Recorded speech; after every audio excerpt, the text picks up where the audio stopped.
Airport దగ్గరలో Microsoft సంస్థ భారీ పెట్టుబడులు పెట్టబోతోంది. డేటా సెంటర్ కోసం సుమారు 15,000 కోట్ల రూపాయల పెట్టుబడులు పెట్టనుంది మైక్రోసాఫ్ట్.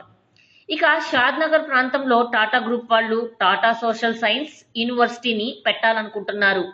నెహ్రూ జూ పార్కును అక్కడి నుంచి తరలించి షాద్నగర్ దగ్గరలోని 850 ఎకరాల్లో ఏర్పాటు చేయబోతున్నారు. ఆసియాలోనే అతిపెద్ద అమ్యూజ్మెంట్ పార్కు పెట్టే ప్రతిపాదన కూడా ఉంది. సిటీలో తగినంత స్థలం లేకపోవడంతో త్వరలోనే ఫిల్మ్ ఇండస్ట్రీని కూడా ఇక్కడికి తీసుకొచ్చే యోచనలో ఉన్నారు ప్రభుత్వ పెద్దలు.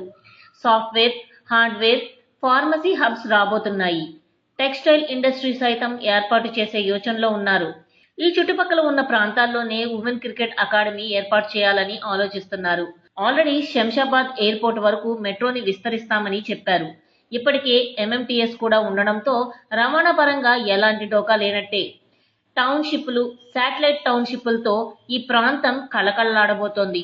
ఇప్పటికే షాద్నగర్, కొత్తూరు, శంషాబాద్ ఏరియాల్లో ఎన్నో ప్రతిష్టాత్మక కంపెనీలు పెట్టుబడులు పెట్టాయి.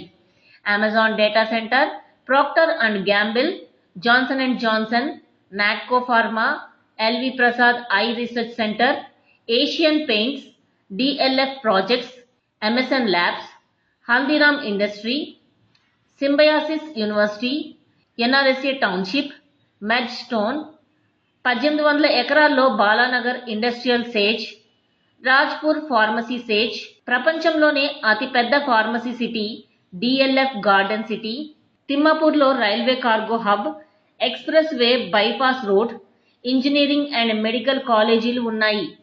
హాలీవుడ్ రేంజ్లో ఫిల్మ్ స్టూడియోలు నిర్మించాలనే ప్లాన్స్ ఉన్నాయి. కేవలం కంపెనీలు, పెట్టుబడులే కాదు, లొకేషన్ పరంగానూ షాద్నగర్, కొత్తూరు, శంషాబాద్ ఏరియాకు చాలా అడ్వాంటేజెస్ ఉన్నాయి. షాద్నగర్ టౌన్ నుంచే NH-44 వెళ్తుంది. షాద్నగర్ రైల్వే స్టేషన్ ఉంది. శంషాబాద్ ఎయిర్పోర్టుకు అరగంటలో వెళ్లిపోవచ్చు. సీసీ రోడ్లు, బీటీ రోడ్లు, అండర్ గ్రౌండ్ డ్రైనేజ్ వ్యవస్థ, ఇలా ఎన్నో ప్రత్యేకతలు ఉన్నాయి. తిమ్మాపూర్లో ఎక్కువ భాగం మ్యానుఫ్యాక్చరింగ్ జోన్ కింద ఉంది. తిమ్మాపూర్, కొత్తూరు మధ్య ఫ్రైట్ కారిడార్ తీసుకురాబోతున్నారు. దీని